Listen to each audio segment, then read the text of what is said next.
چلے جی، تو اب اس پر ہم ذرا بات کر لیں گے. یہ جو بیانات ہیں یہ کہاں تک معاملہ پہنچے گا، اس پر ہمارے ساتھ گفتگو کے لیے موجود ہوں گے.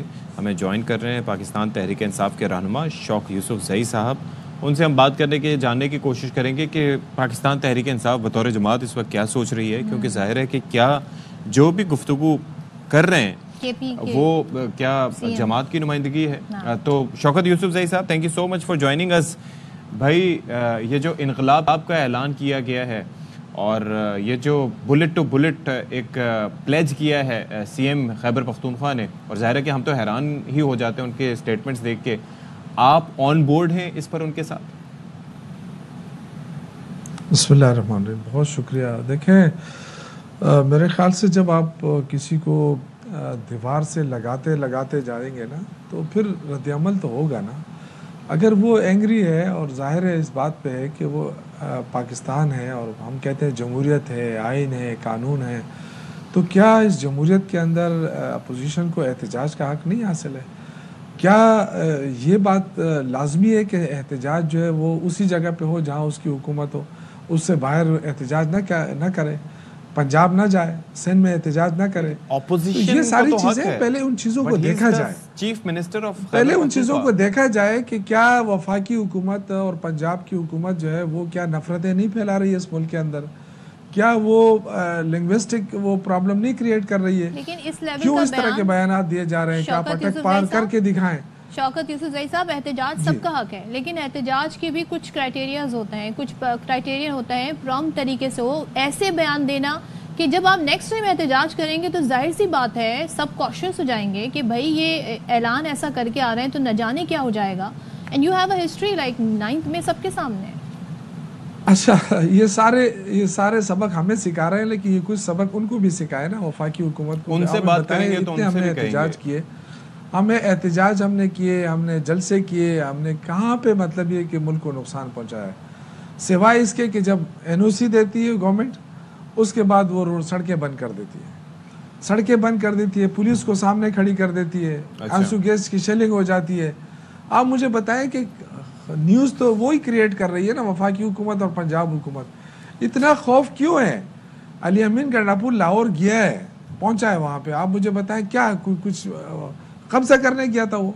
یا تو یہ اس طرح کے بیانات جو ہے نا تب دیے جاتے ہیں جب ملک کے اندر جنگل کا قانون ہو. اس وقت تو جنگل کا قانون ہی لگ رہا ہے نا. آپ دیکھیں کہ ہم احتجاج کر رہے ہیں، پرامن احتجاج کر رہے ہیں اور احتجاج کا حق نہیں دیا جا رہا. جب حق نہیں دیا جا رہا، آپ مجھے بتائیں کہ فوج یا جو پولیس کے جوان ہیں ہمارے پنجاب کے، اگر اس کا مقصد یہ ہوا، شوکت صاحب میں یہ جاننا چاہوں گا کہ ٹھیک ہے آپ یہ کہہ رہے ہیں دیوار سے لگایا جا رہا ہے، تنگ کر دیا گیا ہے، یعنی کہ آپ بھی اگر علی امین گنڈاپور کی جگہ ہوتے تو آپ کی بھی اسٹیٹمنٹ یہی ہوتے؟ دیکھیں، میں یہ کہہ رہا ہوں کہ یہ رد عمل ہے، ہوش کے ناخن لینے چاہیے وفاقی حکومت کو کہ ہم کس طرف جا رہے ہیں، سیاست کس طرف جا رہی ہے.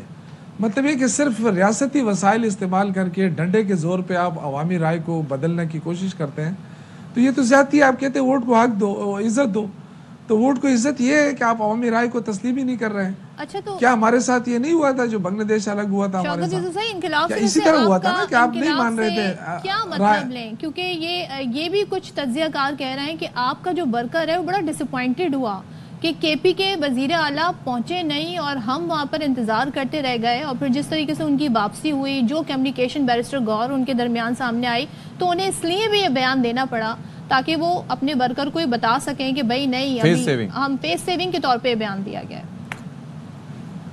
نہیں، میرے خیال سے دیکھیں یہ ان کا غصہ تھا اور غصے سے انہوں نے یہ بیان دیا ہے، اور اس کا جائز بھی بنتا ہے اس حوالے سے کہ کیوں ہماری بات نہیں سنی جا رہی ہے. مطلب یہ کہ ہم کوئی باہر سے تو نہیں آئے نا کہ ہمیں کہا جا رہا ہے کہ جی اٹک پار نہیں جائیں گے آپ. کیوں؟ مطلب ایک ہی تو پاکستان ہے نا. کیا اس سے پہلے اس میں مسئلہ پتہ ہے کیا ہے؟ دیکھیں، ہمارے دور میں کوئی دھرنا نہیں دیا، مسئلہ یہ ہے کسی نے نہیں دیا. کیا ہم نے کسی کو روکا تھا؟ اس میں سلسلہ یہ ہے کہ دیکھیں، جب ایک لیڈرشپ لیول پہ ایک صاحب آ کے اگر یہ بات کریں کہ آپ ایک گولی چلاؤ گے ہم 10 گولیاں چلائیں گے، آپ یہ کرو گے آپ وہ کریں گے، ہم آگ لگا دیں گے، ہم یہ کر دیں گے. آپ یہ سوچئے کہ جب آپ پبلک کے سامنے یہ بیان دے رہے ہیں تو آپ کو کیا پتا ان میں سے کون غصے میں زیادہ بھڑک جائے. یہ بعد میں تو اس طرح کی چیزوں میں کہہ دیا جاتا ہے نا کہ یہ تو عوام کا اپنا فیصلہ تھا، ہم نے تو نہیں کیا. آپ کے پاس 9 میں کی مثالیں موجود ہیں، پھر بھی آپ کہہ رہے ہیں کہ یہ سٹیٹمنٹس جو ہیں وہ جو بھی وہ کہہ رہے ہیں گنڈاپور صاحب وہ جسٹیفائیڈ ہیں. جب میں آپ سے یہ سوال پوچھ رہا ہوں کہ کیا آپ ان کی جگہ ہوتے وزیر اعلیٰ تو آپ بھی یہ بیان دیتے، اس پہ آپ کہہ رہے ہیں جواب نہیں دے رہے، تو آپ مطلب یہ دیکھیں یہ میں نے آپ سے کہا نا کہ یہ غصہ ہے. پریکٹیکل کام تو وفاقی حکومت کر رہی ہے نا. پولیس کو سامنے کھڑا کر کے شیلنگ شروع کر دیتے ہیں پورا من لوگوں کے اوپر. تو یہ اشتعال کیوں دلایا جا رہا ہے؟ پھر آپ دیکھیں کہ جس دن ہمارا جلسہ ہوتا ہے یا مظاہرہ ہوتا ہے اس دن صبح سے وفاقی وزراء اور پنجاب کے وزراء یہ شروع ہو جاتے ہیں پریس کانفرنسوں کے اوپر اور اشتعال دلاتے رہتے ہیں. آپ اٹک پار کر کے دکھائیں. یہ کیا مطلب ہے بھائی؟ اٹک پار کیا پاکستان نہیں ہے کیا؟ ہمارے پاس ویزا نہیں ہے اس کی کیا؟ آپ کس طرح ہمیں روک رہے ہیں؟ ہماری مرضی ہے ہم مینار پاکستان میں جلسہ کریں، مینار پاکستان میں احتجاج کریں، یا پشاور میں کریں یا کراچی میں کریں. آپ کون ہوتے ہیں ہمیں روکنے والے؟ لیکن یہ تو بڑی عجیب سی بات ہے. مولانا تو تبصرہ بھی نہیں کرنا چاہ رہے، اس بات کو انہوں نے بچکانا قرار دیا اور پھر وہی کہتے ہیں جی جعلی مینڈیٹ سے کیسے لوگ ہمارے صوبے پہ مسلط کر دیے ہیں. سو مولانا صاحب تو بڑا ناراض نظر آ رہے ہیں اس اسٹیٹمنٹ سے بھی. نہیں، مولانا صاحب کی اپنی سیاست ہے، ہماری اپنی سیاست ہے، وہ ایک الگ بات ہے. لیکن میں یہ کہہ رہا ہوں کہ گورنمنٹ کو ضرور صرف یہ کہ اپنے مخالفین کو ریاستی وسائل سے کچلنے کی جو روش انہوں نے اختیار کی ہے یہ واپس لینی پڑے گی ان کو. اس سے ملک کو نقصان ہوگا. میرے خیال سے اس وقت ملک کے بہت بڑے مسائل ہیں. آپ دیکھیں معیشت گر رہی ہے، لوگ جو ہے نا مہنگائی کے ہاتھوں کچھ لے جا رہے ہیں. ان کی وفاقی حکومت کے پاس کوئی پلان نہیں. اسے ایک ہی پلان ہے، پی ٹی آئی کو روکے. کس طرح روکے؟ جلوس نہ ہو، جلسہ نہ ہو. اگر اجازت بھی دے دیں تو اس کے آگے کنٹینر کھڑے کر دیں. تو اشتعال تو وہ دلا رہے ہیں نا. آپ مجھے بتائیں کہ پرسوں جو ہوا ہمارے ساتھ، بالکل میں سارے موجود تھے وہاں پہ، اچانک جو ہے نا شیلنگ شروع ہو گئی. تو یہ کیوں شروع ہو گیا؟ ہمیں تو پتہ ہی نہیں تھا. مطلب کوئی کسی نے گملہ نہیں توڑا، کسی نے پتھر نہیں پھینکا، کسی نے کچھ نہیں کیا اور اچانک شیلنگ شروع ہو گئی.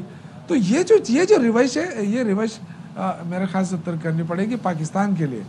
یہ دیکھیں جمہوریت اگر ختم ہو گئی تو پھر کیا رہ جائے گا؟ اگر آئین قانون پہ عمل ویسے بھی نہیں ہو رہا ہے نا. سپریم کورٹ کے ججز جو ہے وہ ریمارکس دے رہے ہیں، اس پہ عمل ہی نہیں ہو رہا ہے. جب یہ چیزیں ہو جائیں گی تو پھر اس کے بعد کیا ہو جائے گا؟ آپ مجھے بتائیں افغانستان کے ساتھ کیا ہوا؟ جب عمل درآمد نہیں ہو رہا ہے، قانون نہیں ہے، آئین نہیں ہے، تو پھر تو یہ چیزیں ہوں گی نا. پھر تو دھمکیاں اور یہ چیزیں یہ دیکھیں یہ لوگوں کا غصہ ہے. اس کو سمجھنا چاہیے.